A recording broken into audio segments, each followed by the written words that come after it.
Hello everyone, welcome back to magnet brains. My name is CS Payal और इस video में हम पढ़ने जा रहे हैं सेंट्रलाइजेशन एंड डिसेंट्रलाइजेशन के बारे में।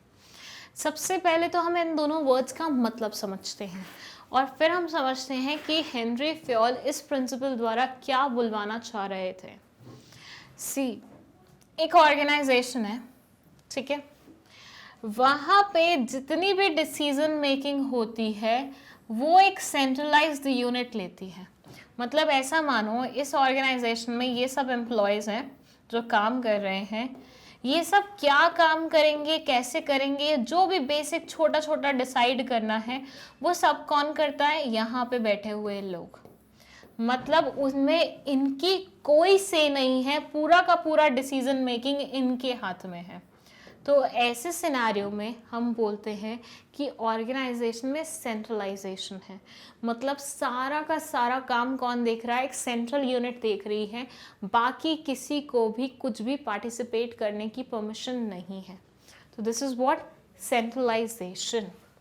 लेकिन ऑन द अदर हैंड मैं बोलती हूँ, अब हम क्या कर रहे हैं, ये हमारी एक यूनिट है, ठीक है, लेकिन ये काम करती है इन लोगों से सजेशन लेके।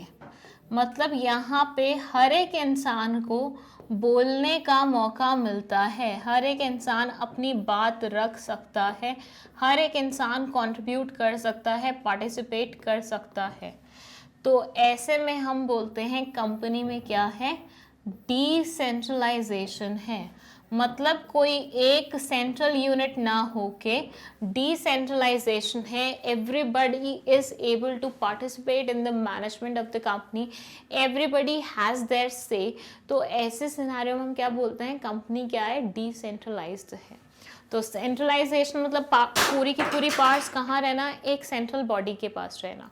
लेकिन डिसेंट्रलाइजेशन का मतलब होता है पार्ट्स बाइफर्केटेड है, हर कोई इंसान कुछ ना कुछ पावर होल्ड कर रहा है। लेकिन हेनरी फ्योल ने ऐसा प्रिंसिपल क्यों दिया? मतलब दोनों वर्ड्स लिख दिए, क्या मतलब था उनका? तो उनका मतलब ये था, centralisation refers to concentration of authority of power and few hands at the top level. मतलब टॉप लेवल पे बैठे हुए लोगों के हाथ में पूरी की पूरी पावर होना। और decentralisation means evenly distribution of powers at every level of management. हर लेवल पे पावर को क्या किया हुआ है? डिस्ट्रीब्यूट किया हुआ है, so that everybody can participate.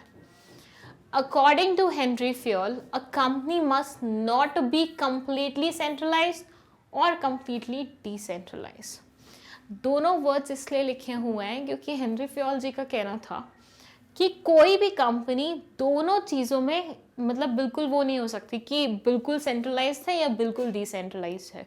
दोनों के एक्सट्रीम लेवल नहीं चूज़ कर सकती, क्योंकि अगर ऐसा हुआ, मान लीजिए सेंट्रलाइजेशन हो गई, तो मतलब लोगों को लगेगा यार हमारी तो कोई वो ही नहीं है, हमारी तो कोई वैल्यू ही नहीं है कंपनी में, हमें तो बोलने का कभी मौका ही नहीं मिलता।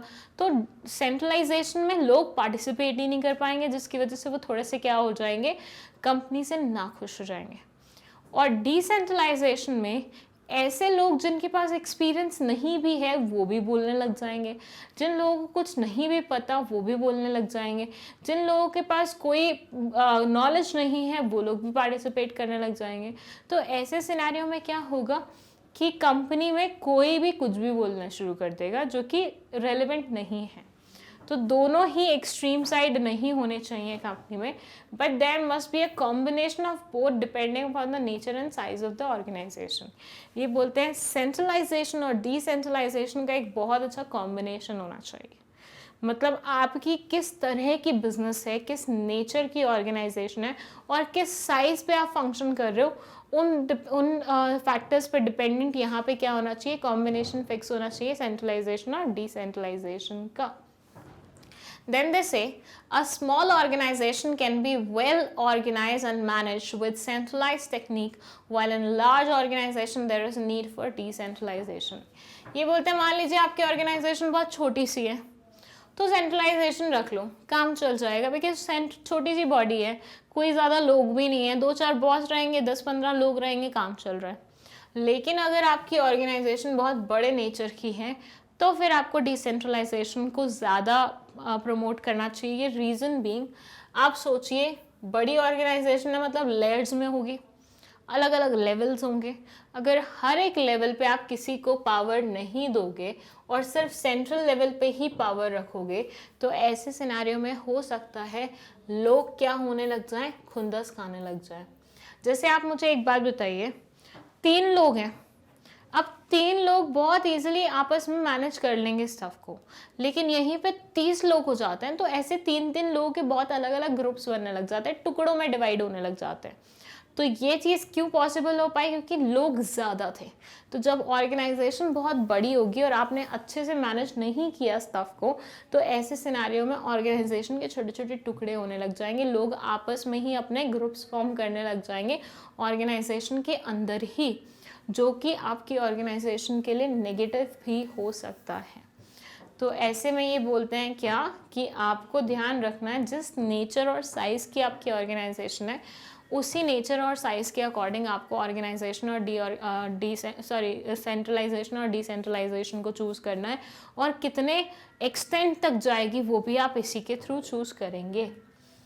देन दे से secondly, if employees are efficient and competent, then they can be trusted by having decentralization, but if the employees are not fully developed and are less in number, then there must be centralization. ये बोलते हैं जहाँ पे employees बहुत ज़्यादा समझदार हैं वहाँ तो आप उन्हें बोलने का मौका भी दो, जैसे मैंने आपको बताया, लेकिन अगर वहाँ पे आपकी ऑर्गेनाइजेशन में यू फील लाइक और जो एम्प्लॉयज़ हैं उनके पास नॉलेज ही नहीं है, उनके पास एक्सपीरियंस ही नहीं है, तो ऐसे सिनेरियो में आप उन एम्प्लॉयज़ को कैसे बोलने का मौका दे सकते हैं। तो जहाँ पे लोग इंटेलिजेंट हैं वहाँ पे डिसेंट्रलाइजेशन रख लीजिए, लेकिन जहाँ पे लोग इंटेलिजेंट नहीं है वहाँ पे आपको सेंट्रलाइजेशन के थ्रू वर्क करना पड़ेगा। Then Fayol advised not to have complete centralization or complete decentralization but a combination of both। जैसे कि हमने पहले भी पढ़ा कि दोनों का एक कॉम्बिनेशन अगर आप यूज़ करेंगे तो वो बहुत ज़्यादा इफेक्टिव होगा। Example, Panchayat in our country has been given more power to decide and spread funds granted to them by government for welfare of villages. This is decentralization at national level। अब यहाँ पे उन्होंने बहुत अच्छा example दे दिया। किसका example दिया? पंचायती राज का। अगर आपको नहीं पता हो तो ये म्यूनिसिपल कॉरपोरेशन, पंचायती राज, इनकी लड़ाई बहुत लंबी है। महात्मा गांधी जी द्वारा लड़ी जाती थी। वो चाहते थे ग्रास रूट्स लेवल पे भी डिसेंट्रलाइजेशन पहुँचे, मतलब छोटे छोटे लेवल तक भी आप उन लोगों को परमिशन दो कि आपने उनका खुद का मैनेजमेंट उन्हें कैसा करना है। मतलब हमेशा ये थोड़ी ना होगा कि सेंट्रल गवर्नमेंट या स्टेट गवर्नमेंट डिसाइड कर लेगी कि पंचायत को कैसे काम करना है, या फिर मतलब विलेजेस में रहने वाले लोग कैसे काम करेंगे, म्यूनिसिपल एरिया में रहने वाले लोग कैसे काम करेंगे। कभी तो उनको भी मौका दो ना। तो डिसेंट्रलाइजेशन को उन तक पहुंचाया था 73rd and 74th constitutional amendment ने, जिसकी वजह से ये दोनों चीज़ें पिक्चर में आ पाई थी। एंड वो जब पिक्चर में आई तो हमें पता चला कि भैया हमें तो क्या ज़रूरत है, डिसेंट्रलाइजेशन लाने की ज़रूरत थी। तो ये बहुत अच्छा एग्जाम्पल दिया हुआ है which you can also add in your examination. फिर ये बोलते हैं बताइए इस प्रिंसिपल के भी पॉजिटिव और नेगेटिव जल्दी से एक्सप्लेन कर दीजिए। तो पॉजिटिव में बोलते हैं benefit of centralisation as well as decentralisation. ये बोलते हैं अगर आप फॉलो करेंगे दोनों का कॉम्बिनेशन तो सेंट्रलाइजेशन के फ़ायदे भी मिलेंगे, डिसेंट्रलाइजेशन के भी फ़ायदे मिलेंगे। सेकेंड बोलते हैं fast decision and operational level and strict control by top level.